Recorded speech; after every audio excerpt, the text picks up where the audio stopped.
The state of Idaho's motto is Esto Perpetua, and it means to let it be perpetual. It is forever.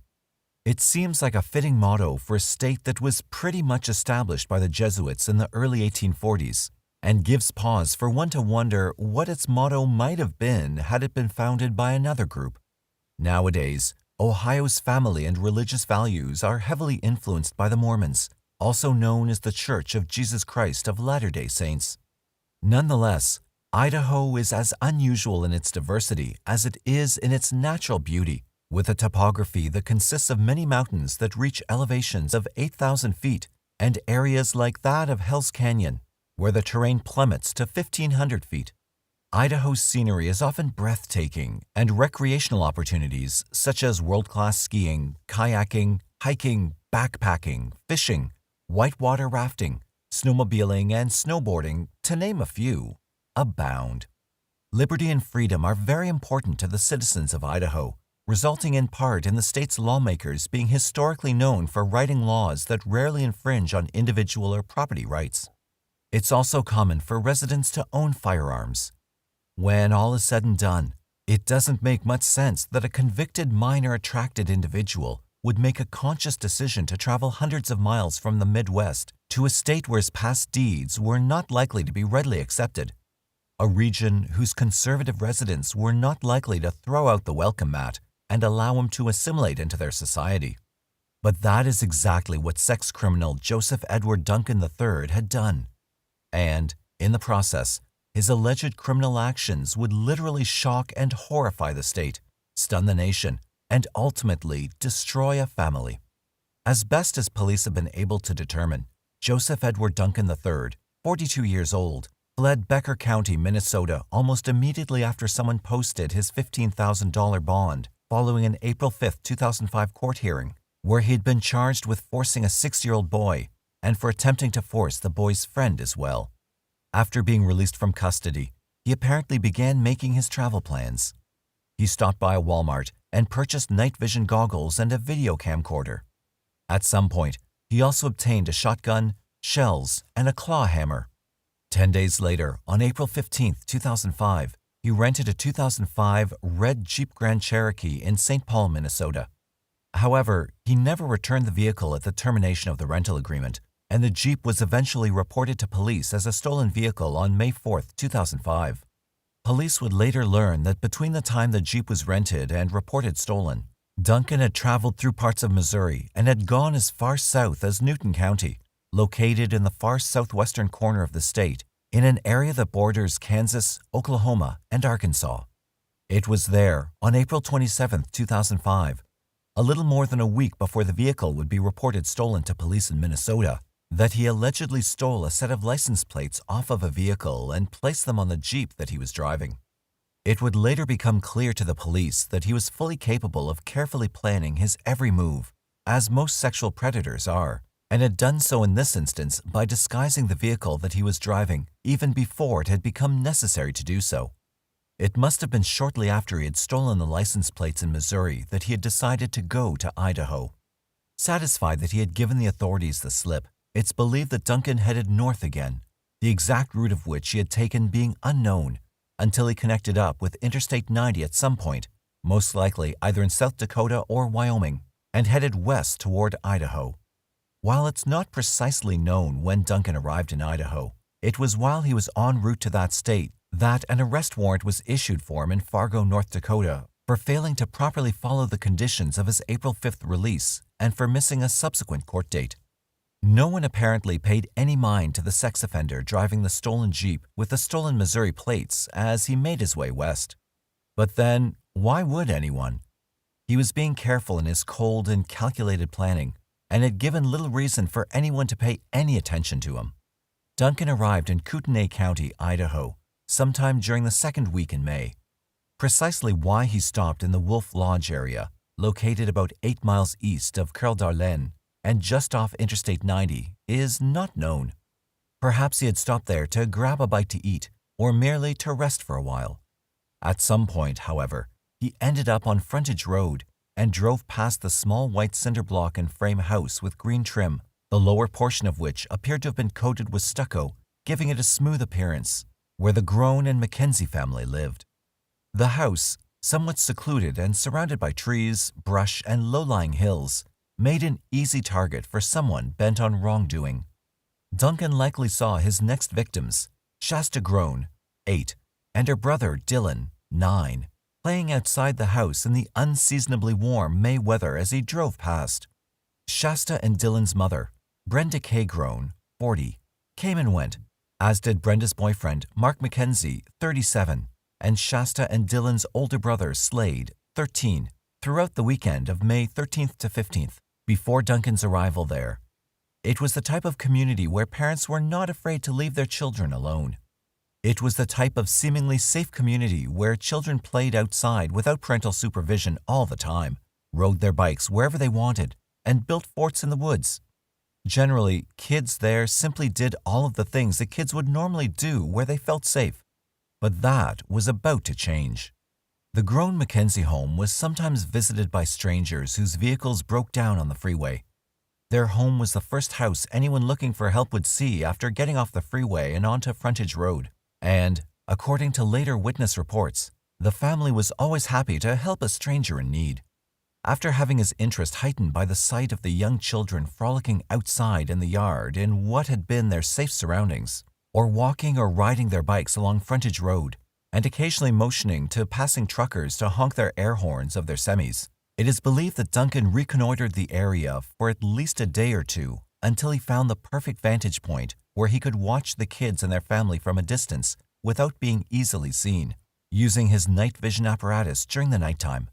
While the exact time frame isn't known for certain, police believe that Duncan may have stalked the family for a few days after becoming comfortable with his surroundings, and had perhaps even followed them to town to watch them where they shopped before getting up the courage to make his move. On Sunday, May 15, 2005, the family drove into Coeur d'Alene to run errands, and then returned home where they enjoyed a barbecue together with others. The gathering went into the early evening hours before it broke up and everyone went home. It was the last time that anyone would remember seeing Brenda and Slade Groene and Mark Mackenzie alive. Early on Sunday, May 15th, according to a report that appeared in the Spokesman Review, before the family had left for Coeur d'Alene to go to the barbecue, a neighbor who lived nearby hired 13-year-old Slade Groene to mow the grass by his driveway. However, he didn't have the correct change to pay Slade the agreed-upon $10 for his work when he was finished, but assured the teenager that he would stop by his house and pay him the following day. When the neighbor showed up with his money on Monday, the house appeared eerily quiet. The neighbor honked his horn, but nobody came outside as they normally would have done when someone pulled into their driveway. Similarly, there was no response when he knocked on the door, and there were no lights visible inside the house. Only a dog barked from inside. The neighbor noticed that both of the family's cars were parked in their usual places, but the car doors had been left open. Suspicious, the neighbor rushed home and called 911. It was the second time in roughly 24 hours that the neighbor had felt compelled to call the sheriff's department. The first call had been made to report a suspicious white pickup truck that had been parked near his barn and had apparently been abandoned. When deputies from the Kootenay County Sheriff's Department arrived at the small Frontage Road home at 6:15 p.m., everything appeared just as the neighbor had reported. After easily gaining entry to the home through a rear door to check on the residents' welfare, the deputies were aghast at the carnage they found inside. The perpetrator's point of entry appeared to have been a rear door that led into the kitchen, which had been left unlocked. There was blood everywhere, much of which was in puddles around two bodies that were sprawled on the floor. Both victims had been bound with duct tape and zip ties. The injuries appeared to have been centered around the head and face of each of the victims, obviously a young man or teenage boy and a middle-aged woman. It was difficult to determine upon initial examination whether the injuries were the result of blunt trauma or gunshot wounds. Blood splatters, the telltale signs of either mode of death, were everywhere, and it would take a careful crime scene analysis to conclusively determine whether they had been beaten or shot, or both. The acrid smell of the congealed blood had become strong, and the sight and smell brought on a nauseous feeling to some of the less seasoned deputies. As the deputies made their way through the house, they encountered a third victim, also bound with duct tape and zip ties, in the living room. There was also a significant amount of blood connected with the third victim, and it appeared that he, too, had died as a result of either a gunshot wound or blunt trauma to the head. There was no doubt in anyone's mind that each of the victims died horribly. As they reported their findings, the deputies believed that the victims in the kitchen were Brenda Groene and her 13-year-old son, Slade, and that the victim in the living room was Brenda's boyfriend, Mark Mackenzie. There was no sign of 8-year-old Shasta Groene and her 9-year-old brother, Dylan. The deputies sealed off the house without removing or making positive identification of the bodies, and they closed off frontage road in the vicinity of the house and designated it as a crime scene. They posted sentries to stand guard throughout the night and would return at first light with crime scene technicians and homicide investigators. Investigators, along with crime lab personnel, returned to the frontage road home at daybreak on Tuesday, May 17, 2005. Positive identification of the bodies soon confirmed the initial suspicions of the Kootenay County deputies. 3 homicides of the most violent nature had occurred, and the dead were indeed those who had been tentatively identified by the deputies who had initially found the bodies. Following lengthy examinations at the scene by Sheriff's Department detectives and crime lab technicians, the bodies of Brenda K. Groene, Slade Groene, and Mark Mackenzie were systematically removed from the house and taken to the county morgue. They believed that the victims had been killed sometime between Sunday night and the time their bodies were found on Monday. Meanwhile, volunteers with the Kootenay County Search and Rescue fanned out in all directions throughout the wooded areas that surrounded the Groene-Mackenzie home and Lake Coeur in their search for Shasta and Dylan.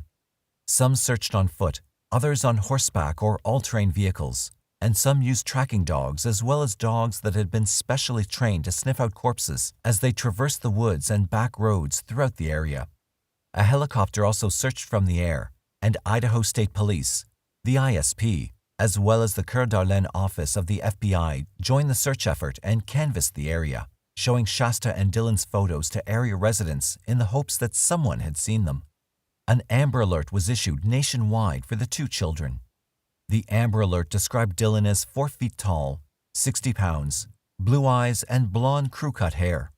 Shasta was described as 3 feet 10 inches tall, 40 pounds, with hazel eyes and long brown hair. Our main concern right now are the 2 children we cannot find, Sheriff Rocky Watson told a gathering of reporters at a planned news conference. Looking into the victims' backgrounds, investigators learned that Brenda had married Stephen Groene at Big Bear Lake, California in 1986 and had 5 children together before divorcing in 2001. Following the divorce, she moved her family to Wolf Lodge, Idaho, and had lived there with Mark Mackenzie ever since. Additional background information on Brenda showed that she had operated a business called Made to Order, in which she cleaned houses on a work-for-hire basis. According to those who knew her, she would drop her children at a daycare and typically work all day cleaning other people's homes. However, she eventually got out of the house cleaning business so that she could spend more time with her children. Those who knew her described her as a good mother. Brenda wasn't a person without problems, however. She was on probation for possession of drug paraphernalia at the time of her death, and she had served jail time for the conviction on the aforementioned offense. She had also been ordered by the court to attend drug and alcohol counseling, but financial difficulties had prevented her from completing the programs. Another son, 18 years old, was in jail awaiting sentencing on burglary charges at the time of the murders. One can only wonder if the same horrible fate that took the lives of the other members of his family would have befallen him, too, had he not been in jail. Mark Mackenzie was described as an outdoors enthusiast who liked to spend some of his spare time hunting and fishing. He worked full-time at a job as a supervisor at a stainless steel sink manufacturing company in Spokane, Washington, located just across Idaho's western border. Both Brenda and Mark associated with bikers whose visits to their home sometimes gave way to partying. They appeared to be well-liked throughout the community, and no one that the police interviewed could understand how they could meet such a vicious end. According to information released by the Kootenay County Sheriff's Department on Wednesday, May 18th, a person of interest surfaced in the case following interviews with relatives and friends of the victims. Robert Roy Lutner, 33, also known as Concrete Bob, a moniker he had been given because of his work in the concrete and construction industry, was a friend of the victims and had visited them twice in recent days. Once on the Friday afternoon preceding the murders, and again on Sunday evening, which was believed to have been the day of the slayings. A relative of the Groenes told detectives that Lutner owed Brenda Groene and Mark Mackenzie $2,000.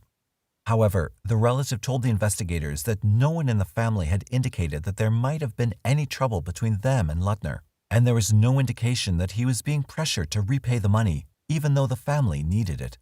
"I never saw him hostile toward my family at all," the relative said, according to a news report in the Spokesman Review. Further investigation revealed that Lutner had been in trouble before, and in fact, his criminal record in the county was somewhat lengthy. He had been in trouble on drug possession charges in 1992 and had been arrested for domestic battery in 2004 in an incident outside a bar that involved a fight with a girlfriend. That charge had been eventually reduced to disturbing the peace. He was convicted twice for fraud for improperly representing unemployment claims and was currently on probation for those convictions.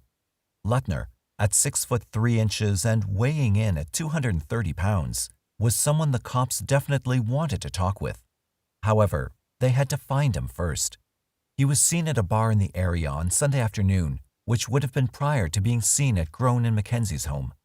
2 days later, on Tuesday, he talked to his probation officer on the telephone and said that he was making a trip to Boise.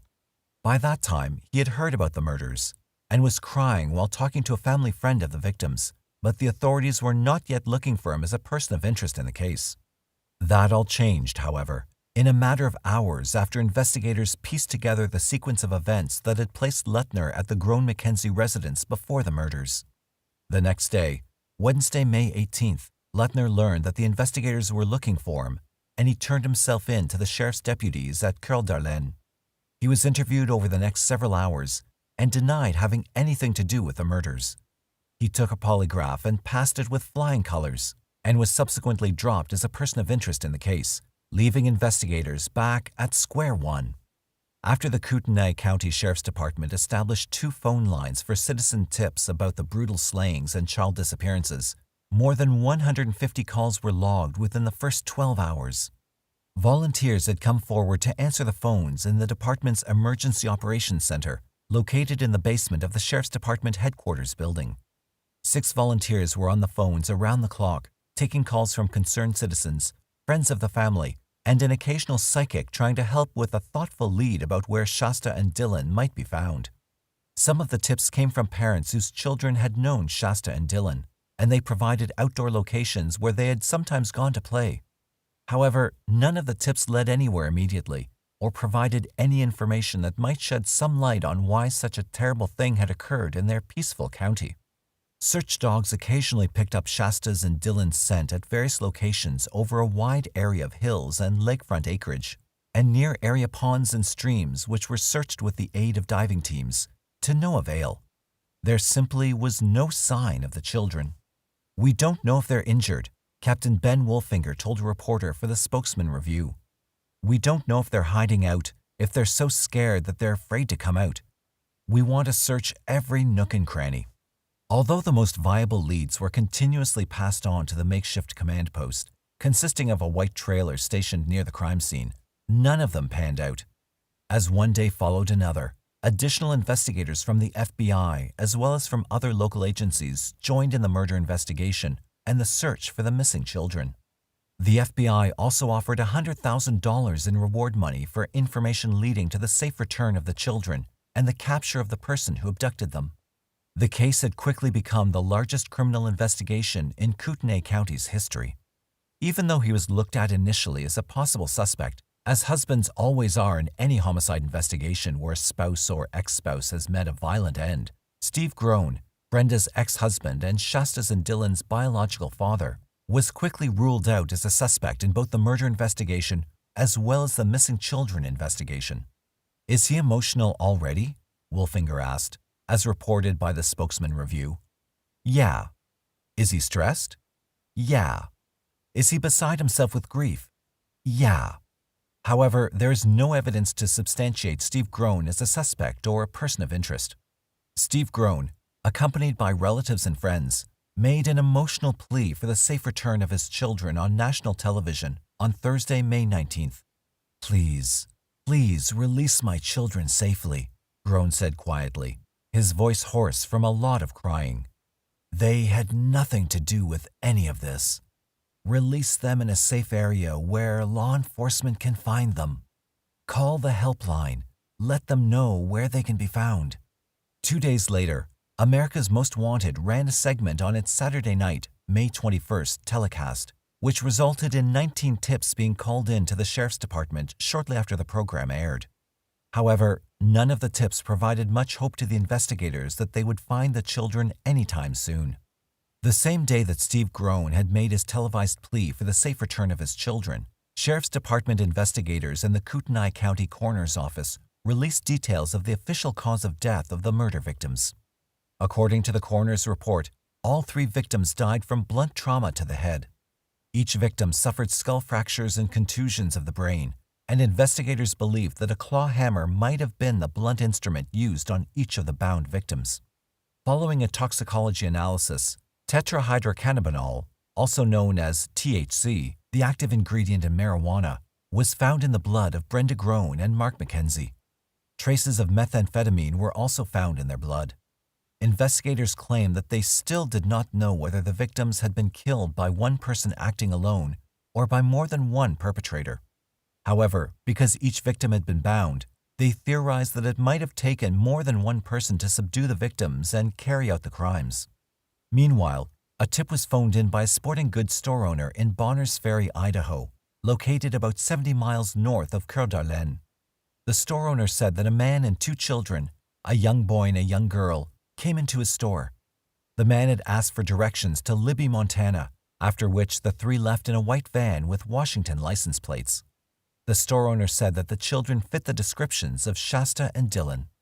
Deputies from Boundary County, as well as officers from the Idaho State Police, searched the main roads as well as the less traveled roads that ran from Bonners Ferry to Libby, Montana, but there was no sign of the van, the man, or the 2 children.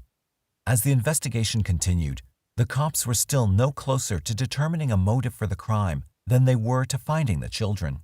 Drugs, or a drug deal gone bad, had been discussed as one possible motive, except that the house on Frontage Road didn't contain evidence of drugs or of a methamphetamine lab, which were scattered here and there throughout the Pacific Northwest, despite the fact that marijuana and methamphetamine were found in Brenda and Mark's blood during their autopsies. To the cops, it looked more like they had just been recreational users and had likely used the drugs during the Sunday barbecue. There was even some talk among the investigators that the killings may have been gang-related, prompting them to bring in a gang unit from Spokane to go over and study the crime scene. But after all was said and done, there was no indication that the crime was gang-related. So, who killed Brenda and Slade Groene and Mark McKenzie and kidnapped Shasta and Dylan Groene? And why? Were the children even still alive? At this point, it appears that there would be no easy answers to these questions and many others, and it seemed that any semblance of answers would not be forthcoming anytime soon. Investigators, as well as family members, held out hope that Shasta and Dylan were still alive. DNA tests on blood taken from the crime scene showed that the blood belonged to the 3 murder victims, and that Shasta's and Dylan's blood appeared to be absent from the crime scene. Meanwhile, as time slipped forward, investigators hoping to find clues that would help unravel the mystery of what happened, not only about the murders on Frontage Road, but to what had happened to Shasta and Dylan, began sifting through tons of garbage from the area's public landfills and dumpsters in and around Wolf Lodge. They hoped to find clues such as bloody clothing that the killer may have discarded, or even the murder weapon itself. But after sorting through tons of refuse, clues to what happened and why remained elusive. As the days turned into weeks, it began to seem as if Shasta and Dylan had simply disappeared from the face of the earth, never to be seen again. Then, on Saturday, July 2nd, at about 1:30 a.m., and 48 days after the case had begun, the unexpected happened. A middle-aged man driving a red Jeep Cherokee with Missouri license plates turned into the parking lot of the Coeur Denny's restaurant, located north of Interstate 90, and parked. He exited the vehicle, along with a little girl. They walked into the 24-hour establishment, passing by 2 young men who were standing outside smoking cigarettes. In almost a state of shock, one of the young men recognized the little girl as Shasta Groene. He had no doubt that it was Shasta. He had passed a billboard with a photo of her and her brother, Dylan, earlier that evening. But where was Dylan? There was no sign of him. Nonetheless, the young man alerted his girlfriend inside via his cellular phone about what he had just seen. Afterward, he alerted Denny's employees as well, but a waitress had already recognized Shasta by that time and had told her shift manager. The manager subsequently called 911 at 1:51 a.m., and approximately 10 minutes later, 3 police cars arrived at the restaurant, their lights turned off. The man with the girl believed to be Shasta apparently saw the police cruisers as they turned into Denny's parking lot because he immediately got up from his table, told a waitress that he needed his check, and headed toward the restrooms with a little girl. When the man returned a few minutes later, several officers surrounded him and escorted him outside. Another officer spoke to the little girl, and she told him that her name was Shasta Groene. Shasta said that she wanted her daddy and that she wanted to go home. Outside, shining their flashlights into the windows of the red Jeep, the police officers saw no sign of Dylan, dashing their hopes that he was still alive. Shasta, who appeared to be in good physical health, was taken to a local hospital for examination and observation, where she remained for the next couple of days. She was eventually reunited with her father after he traveled from Seattle to Coeur to be with her. The man with Shasta was identified shortly after his arrest as Joseph Edward Duncan III, a 42-year-old ex-fugitive sex offender from Fargo, North Dakota. He would initially be charged with 2 counts of first-degree kidnapping, for which the maximum penalty in Idaho is death or life in prison. Additional charges would come later, as the evidence warranted, including, initially, 3 counts of first-degree murder. In building their background on Duncan, investigators learned that he was born on February 25, 1963, in Tacoma, Washington, where he was also raised. His first run-in with the law occurred in 1978 when he was 15 years old. In that incident, he forced a 9-year-old boy at gunpoint, and the following year he was arrested driving a stolen car. He was sentenced as a juvenile and sent to Dislin's Boys Ranch in Tacoma, where he told a therapist who was assigned to his case that he had bound and forced 6 boys, according to a report by the Associated Press. He also told the therapist that he estimated that he had forced 13 younger boys by the time he was 16. In 1980, Duncan was sentenced to 20 years in prison for forcing a 14-year-old boy at gunpoint.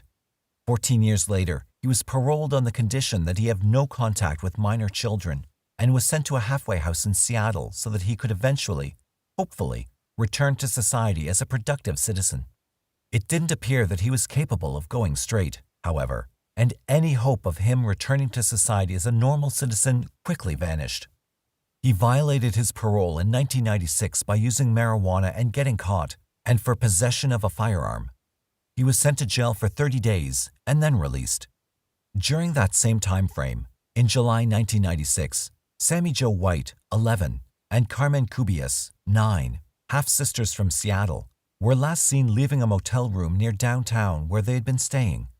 Their bodies were found nearly 2 years later, in February 1998. Although Duncan wasn't viewed as a suspect in their disappearances and deaths at that time, given the circumstances surrounding the Shasta and Dylan Groene case, his background and movements would be carefully scrutinized in that case and others.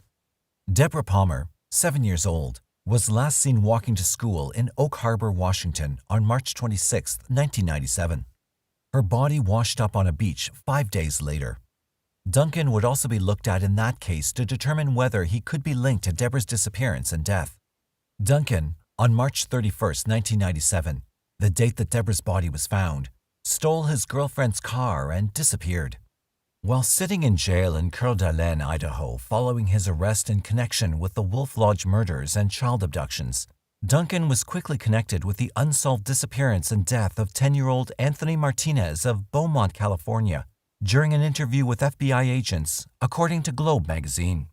Agents were questioning him about his possible involvement in other cases that were similar to the Groene case, and he purportedly told them about the Martinez boy in Riverside County in Southern California, where he had apparently fled after stealing his girlfriend's car in Washington.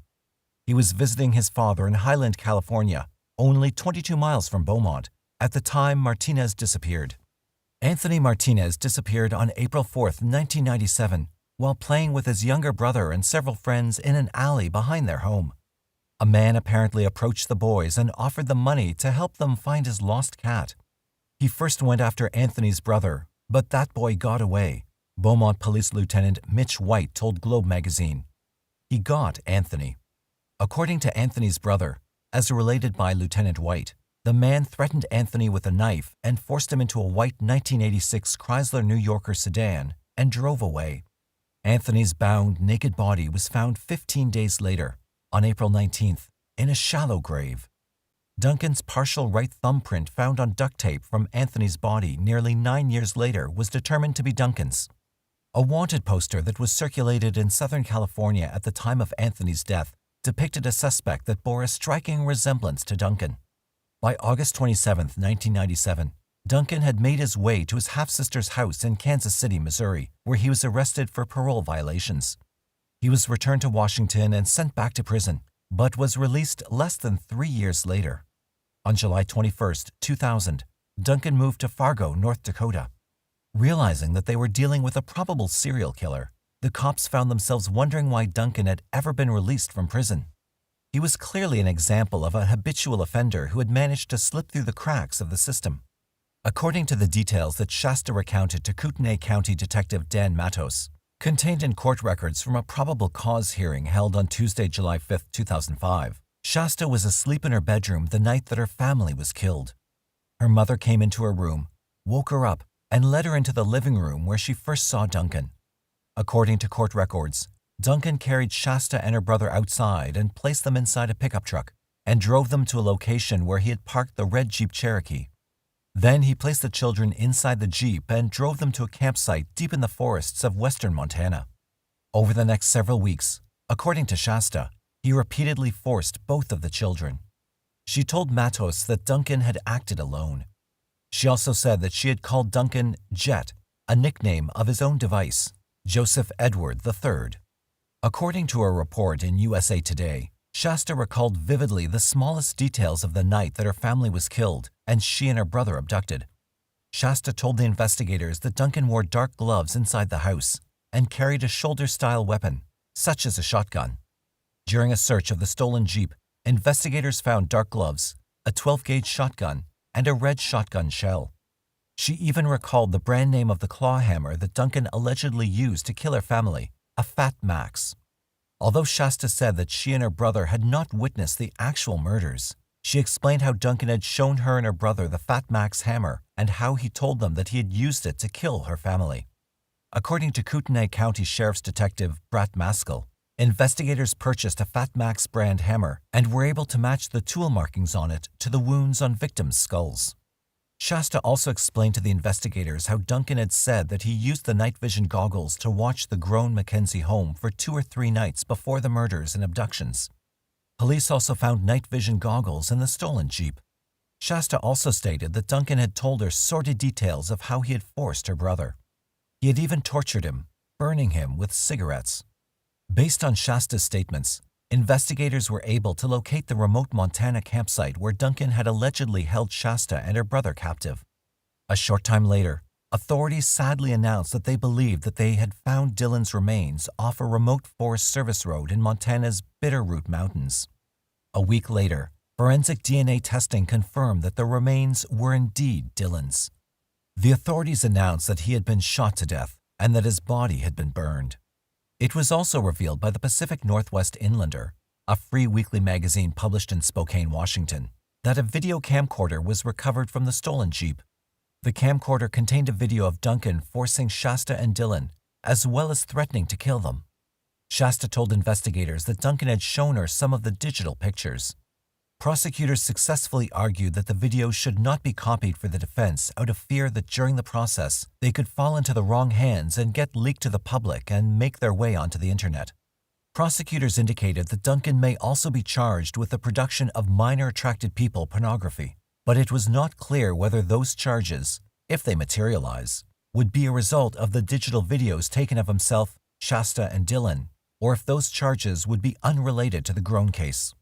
Following Duncan's arrest, it was discovered that he had been keeping an internet diary of sorts, a weblog, commonly referred to as a blog, in which he disturbingly implied that he had left a string of bodies following his release from prison. "I got out and I got even," wrote Duncan in his blog, "but I did not get caught. So I got even again and again and did not get caught. I got even twice, actually more." Duncan also wrote of keeping a second diary, a secret diary written in code that provided more details of his horrible crimes. "The world will know who I really was and what I really did," he wrote. "I am scared, alone, and confused, and my reaction is to strike out toward the perceived source of my misery, society. My intent is to harm society as much as I can, then die."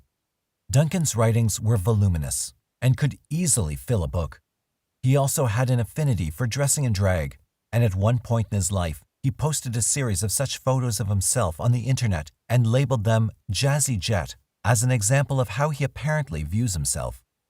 Duncan's trial date was originally slated to begin on January 17, 2006. However, according to the November 23, 2005 edition of the Seattle Times, First District Judge Fred Gibler vacated the January date and pushed his trial date back to April 4, 2006, in response to defense attorneys' requests for more time to prepare for trial. Sex offender, minor attracted individual, kidnapper, and murderer Joseph Edward Duncan III, through his lawyers, worked out a deal with Idaho prosecutors just as his trial was about to begin in October 2006 for crimes he committed in that state. As a result of the deal, he pleaded guilty to 3 counts of first-degree murder and to 3 counts of first-degree kidnapping in the murders of Brenda and Slade Groene and Mark McKenzie, and for the abductions of Shasta and Dylan Groene. In October 2006, before jury selection could be completed, Duncan worked out a stipulated agreement through his attorney in which he described how he had stalked his victim's family for 2 days after choosing them at random, after seeing young Shasta playing outside her home in a bathing suit. Duncan had then taken Shasta and Dylan deep into the Lolo National Forest, where he tortured them for weeks. He tortured and hung Dylan during the horrendous ordeal, eventually murdering the boy and disposing of his remains in the forest. This agreement was made possible because of a brave little 9-year-old girl who was willing to confront Duncan face-to-face in the courtroom, Kootenai County Prosecutor Bill Douglas said. "A lot of hard work went into this." After the guilty pleas were accepted, Duncan was allowed to make a statement. "I've thought a lot about what I wanted to say," Duncan said. "I have nothing to say." Duncan showed no remorse throughout the proceedings. By the terms of Duncan's stipulated deal with Ohio prosecutors, he was required to cooperate with Kootenai County investigators in the murder and kidnapping aspects of the cases involving Shasta and Dylan. It was agreed that his guilty pleas could not be withdrawn, and if he was not convicted in similar pending cases in federal court, the state of Idaho could hold a death sentence trial in which Shasta would not be required to testify. Duncan was sentenced to 3 consecutive life sentences without the possibility of parole, pending the outcome of the federal cases against him. According to KTLA News, Duncan was convicted of the murders and kidnappings a year later in federal court after prosecutors showed jurors videos that Duncan had made in which the torture of Dylan, including Dylan being hanged until unconscious and near death before being revived, were monstrously recorded. The federal jury also heard that Duncan shot Dylan point-blank in the head while his sister, Shasta, watched in horror.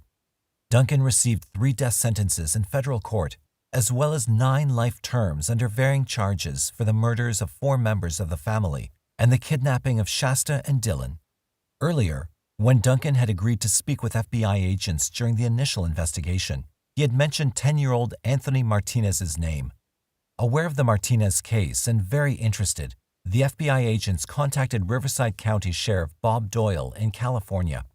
It was a situation where they were asking him about his involvement in any other similar case, Doyle told a reporter with the National Enquirer. He said, "Yeah, this boy Martinez in Southern California, Riverside County. It was not a full, blown-out confession, though. The FBI asked us if we knew anything about a Martinez case. I said, we sure do. We've been trying to solve the murder for years, and we've gone through 15,000 leads. So when we were able to match a partial thumbprint on duct tape found near Anthony's body with that of Duncan, we knew we had our man." Doyle initially had sent investigators to the Kootenai County Jail in Coeur, Idaho to interview Duncan, but he refused to speak with them. "We haven't changed him yet, but we intend to carry out further investigations," Doyle said after the 2006 attempt to interview Duncan, "and we're certainly looking to interview him again." Anthony Martinez's mother, upon learning of the circumstances of Duncan's parole after serving only 14 years of a 20-year sentence that had allowed him to commit such savagery upon the Groene and Mackenzie families and to murder her young son, was outraged. "How do you get out for good behavior?" she asked. "Someone like that can't be rehabilitated. I don't care what psychologists say." After linking Duncan to Anthony Martinez's death, the FBI began looking into the possibility that there might be other murders that could be linked to Duncan that had remained unsolved throughout the years. For all they knew, there could be many. According to retired Lieutenant Mitch White, the lead investigator in the Martinez case who spoke with KPSP News, the search for Anthony had been a race against time in hopes of finding the boy alive after learning of his kidnapping at knife point in the alley behind his house. He said that there had been more than 60 investigators each day working on the case in the field, following up on leads, at least until his body was found down in Idaho. "When his body was found, it was like letting the air out of a balloon," White said. "I mean, everyone was deflated. A lot of people were angry that it hadn't worked out the way they hoped it would." Once Anthony was found, investigators moved down to Idaho and continued for a few months after that with a huge investigation. Anthony had been missing for 15 days when his body was found in a remote area south of Joshua Tree National Monument in Idaho, bound with duct tape, tortured, and then beaten to death. During the March 15, 2011 hearing, in which Duncan pleaded guilty to murdering Anthony Martinez, Supervising Deputy District Attorney Otis Sterling read a document apparently written by Duncan to the court, using it to provide a factual basis for accepting Duncan's guilty plea. According to Sterling's reading of the document, Duncan admitted that he had lured a group of boys to help him find a lost cat by offering them $1 each. At some point, he pulled out a knife and forced Anthony into the car he was driving and transported him some 50 miles to the remote desert area near Idaho where his body was found. Sterling read that Duncan had forcibly removed all of Anthony's clothing and admitted that he bound Anthony with duct tape before hitting him on the head with a rock, killing the boy. Sterling also said that Duncan's intention was to exact revenge on society. "I've lived with this case for 3 years," Sterling said. "I wanted to make sure when Duncan came to California, I could do everything I could possibly do to make sure he was convicted. I spent many nights crying. Just the thought of someone taking a child from where they were playing and doing what Joseph Duncan did, there is no other word to describe that than to say it is evil.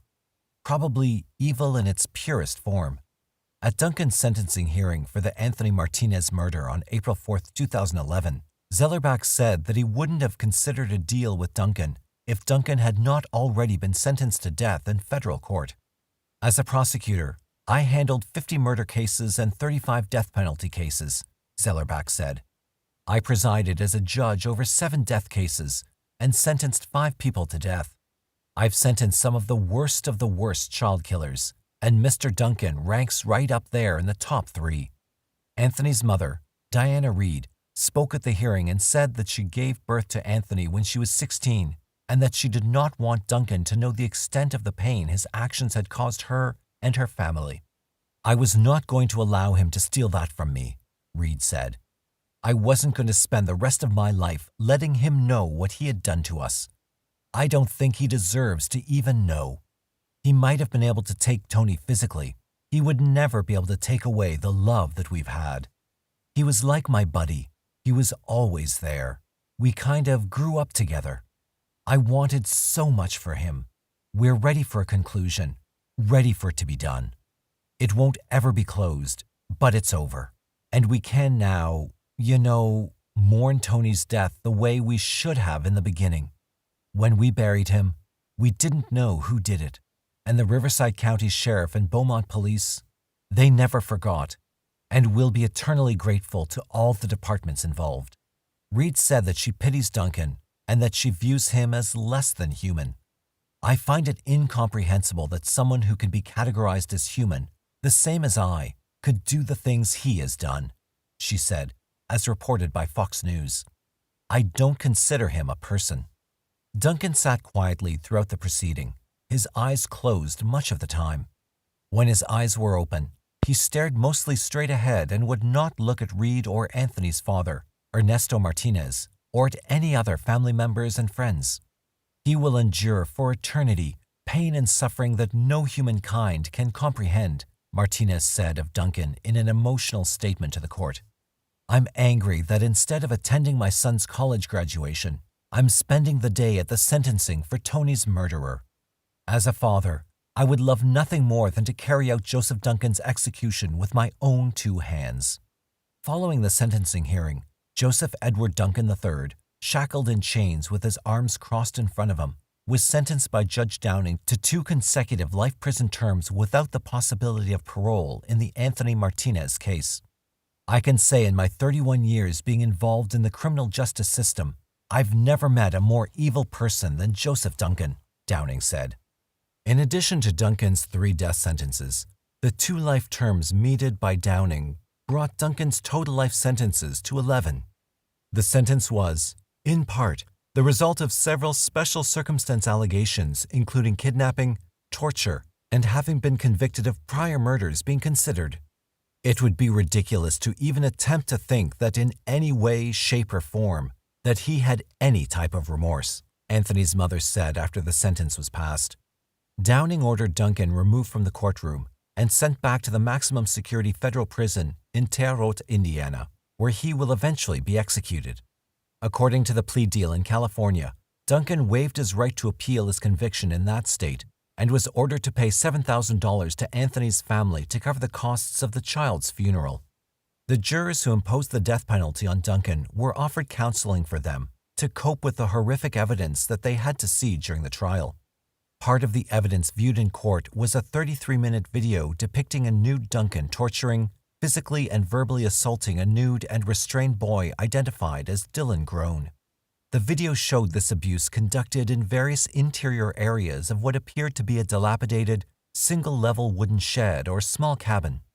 Other evidence included human remains, a noose wire from the cabin interior, and other videos of Duncan's continued torture of Dylan. During one of those videos, a child could be heard screaming in pain while a naked Duncan shouted, "The devil is here, boy. The devil himself. The devil likes to watch children suffer and cry." In 2016, Shasta Groene, then 19 years old, started a petition called Slade and Dylan's Law in honor of her 2 brothers whom Duncan murdered. In the petition description, she stated that convicted sex offenders should not be let out of jail. This would effectively mean that the 3-strike rule for violent sex offenders would be reduced to 1 strike. By the time the petition closed, it had 51,820 supporters. In October 2020, Duncan underwent brain surgery after he was diagnosed with glioblastoma. He declined any treatment and rejected chemotherapy and radiation therapy. Medical staff at the Federal Bureau of Prisons estimated he had between 6 and 12 months to live. He died on March 28, 2021, at the age of 58. His body was cremated.